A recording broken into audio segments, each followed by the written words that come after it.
Welcome to my channel, Remember Me. Firstly, I want to thank you so much for taking the time to watch this video and to remember this case. I believe that if people remember and talk about cases, there will be more of a chance that new information will surface and that this information would help solve a case. I first read about this case a year ago, but I wanted to thank my friend Tristan for bringing this case to my attention again. And if you would like to recommend a case, please contact me on my details below. Just a warning that some viewers may find the following content distressing. On February the 14th, 2017, the bodies of Abigail Williams and Liberty German were discovered near the Monon High Bridge Trail, which is part of the Delphi Historical Trails in Delphi, Indiana, United States, after the young girls had disappeared from the same trail the previous day. The murders have significantly been media coverage because a photo and audio recording of an individual believed to be the girl's killer was found on German's smartphone. Despite thousands of tips that have been sent to the police and the circulation of the recordings of the suspects, no arrests in the case have been made. Background: Abigail Williams and Liberty German were two best friends in the 8th grade at Delphi Community Middle School in Delphi, Indiana, a small Midwestern town consisting of fewer than 3,000 residents, known for its blue-collared workers, avid hunters and fishers, and the annual Delphi Bacon Festival. The girls gravitated towards each other from a young age because of similar interests, and they were particularly inseparable ever since. Like the community around them, they thoroughly enjoyed spending their days experiencing nature by hiking, fishing, camping, and riding ATVs. Sports also played a big role in their lives. Abigail loved volleyball and had been on the school's team for the last 3 years. Liberty had a passion for softball and loved playing the first base position. Seeing her friend's desire for the game, Abigail naturally took interest, and Liberty convinced her to join the school team for its up-and-coming season. Though the teens were keen on spending their days outside, they also found enthusiasm in other co-curricular activities. Both girls dabbled in music, playing the alto saxophone in the school band. They also relished in creativity by showing an interest in arts, crafts, and painting. Abigail often knitted hats for babies at the local hospital, and Liberty would bake cookies for the family and leave behind sticky notes that offered words of love and courage to those she cherished deeply in her life. Abigail and Liberty's future was bright, and their maturity was far beyond their years. Even at 14 years old, Liberty already displayed strong ambitions to become a science teacher in her future endeavors because she wanted to solve crimes. Friends and family knew that which path they chose in life would be a successful one. Murder. On Sunday, February 12, 2017, Abigail had a sleepover at Liberty's home, who was in the primary care of her grandparents, Mike and Becky Patty, knowing that school had been dismissed for Monday, February 13, 2017, because of an unused snow day. The two girls took complete advantage of the opportunity and spent their weekend laughing, painting, playing outside, and staying up late. The following afternoon, they conjured up a plan to go hiking at the Monon High Bridge, a common hangout spot for teenagers. Liberty's grandmother, Becky, gave her consent, but only if they were able to have a ride back home. At 1:35 p.m.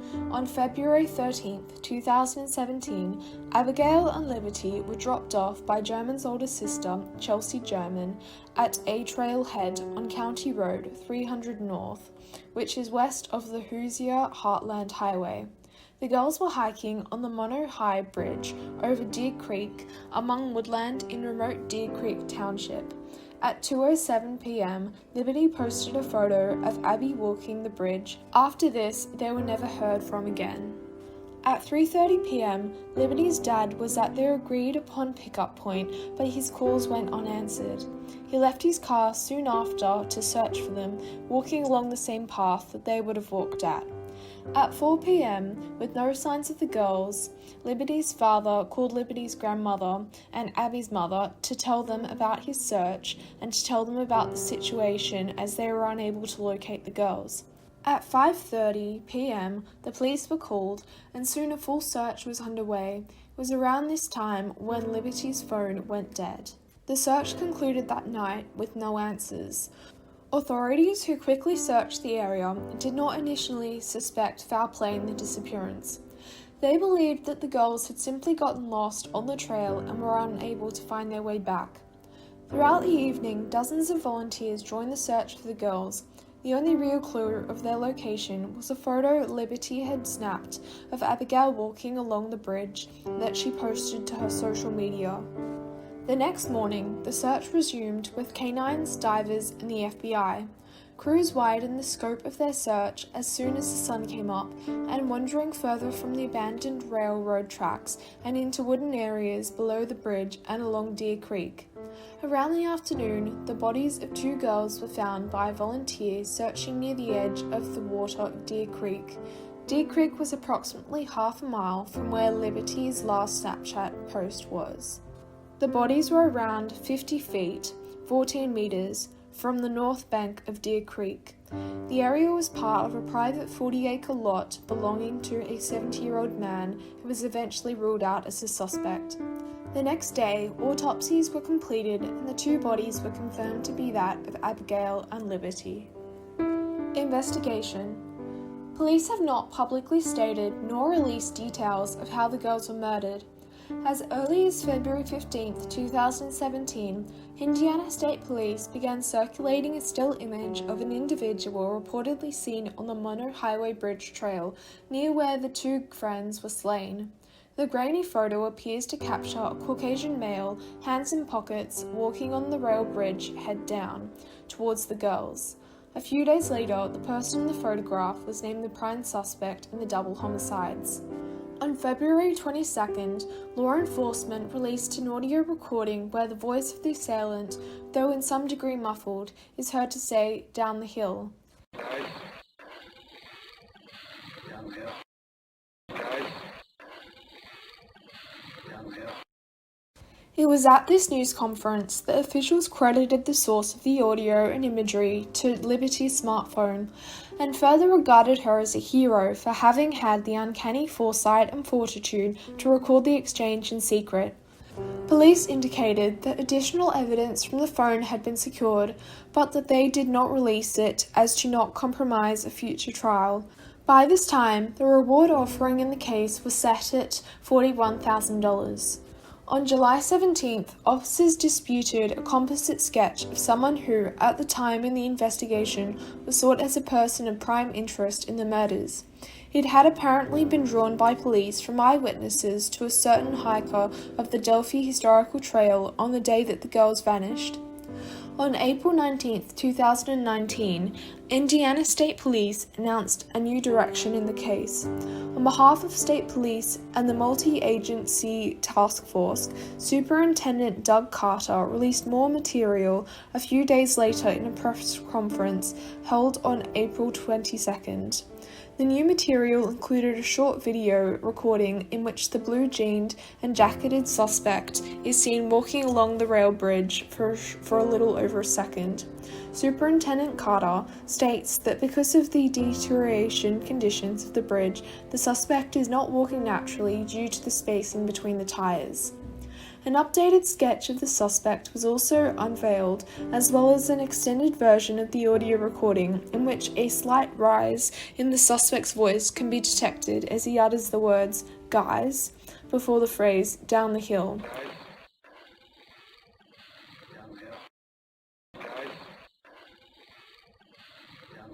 It was further explained that the previously released sketch showing an older man with a goatee and cap is now considered secondary. By contrast, the clean-shaven individual of the newly revised composite sketch is the primary sketch of the prime suspect. Police say this person may range from age 18 to 40, but caution that his youthful appearance could make him younger than his true age. On April the 22nd, law enforcement reached out to the public, urging all to look at the sketch, listen to the audio, and watch how the man walks on the bridge. Investigators revealed they have reason to believe that the suspect might well be hiding in plain sight, and that the person is almost certainly familiar with the area of Delphi, whether it be living from or working there for any reason. An additional plea was made for any help in identifying the driver of a vehicle left abandoned off the Hoosier Heartland Highway in Delphi at the former Child Services Office between noon and 5 p.m. on the same day of the murders. Suspects.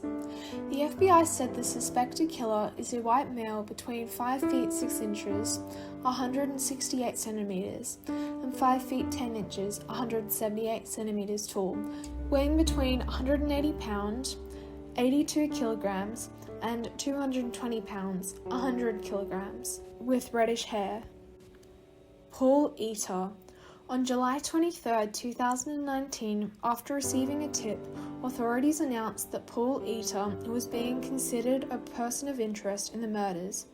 Eater was wanted for the kidnapping and rape of a 26-year-old woman on June 22nd in Tippecanoe County. 5 days later, Eater was surrounded by police, and after a 5-hour standoff, he died by suicide. Daniel Nations. Daniel Nations, a registered sex offender from Indiana, was arrested in Woodland Park, Colorado in September 2017 and charged with threatening strangers on a monument trail with a hatchet. As evident, he poses a striking resemblance to the first sketch drawn. The expired Indiana plates on the car Nations was driving was noticed by police, who subsequently discovered an outstanding warrant under his name. Fanning public speculation still further, it was reported that a bicyclist had been fatally shot on the same trail around the time that Nations was purposely terrifying bystanders. An El Paso County Sheriff's spokesman told reporters that, however many similarities there were between the cases, he was not at liberty to disclose them, since Indiana investigators did not want any more information released. On January 5, 2018, Nations was sentenced to 3 years of probation for threatening members of the public in Colorado.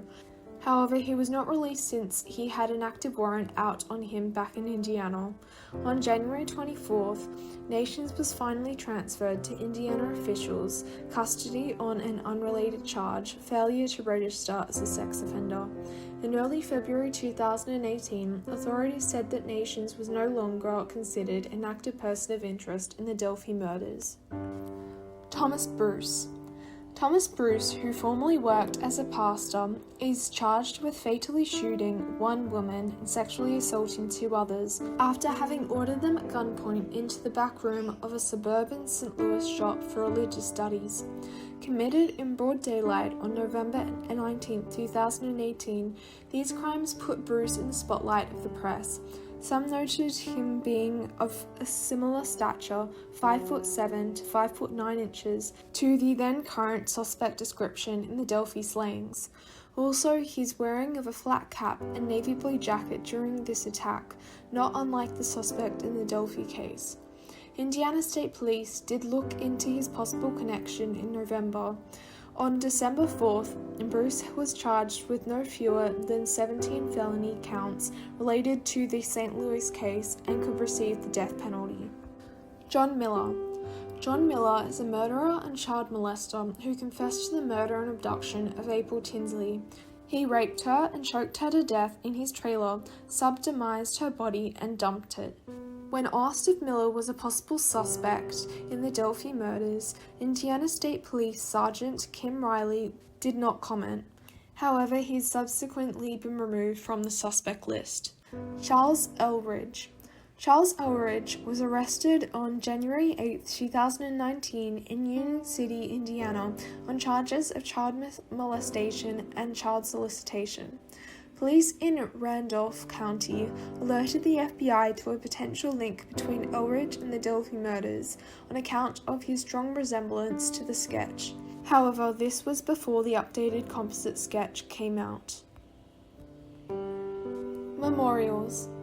In response to a request from Liberty's mother, countless homeowners across central Indiana have had orange lights installed on their front porches, both to commemorate the girls as well as to indicate that the murder remains large.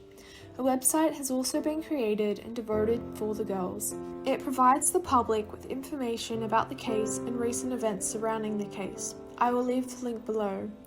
In August 2017, the families announced their plans to build a sports complex for Delphi in the memory of the girls. A non-for-profit organization, L&AParkFoundation, was formed to celebrate and commemorate the lives of Liberty German and Abigail Williams by creating a place for the appreciation of nature, art, play, and athleticism for generations to come. A site was procured a mile north of Delphi, and in the years following the girls' deaths, continued progress has been made in the development of Abigail and Liberty Memorial Park. If you have any information regarding to this case, please send tips to this email or call the Delphi Homicide Tip Line at 844-459-5786. May Abigail and Liberty rest in peace. Their murders remain unsolved. I wanted to thank you so much for watching this video and for taking the time to remember this case.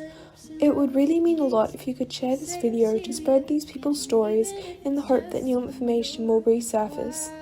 To recommend a case, please contact me on Instagram or send me an email. Thank you!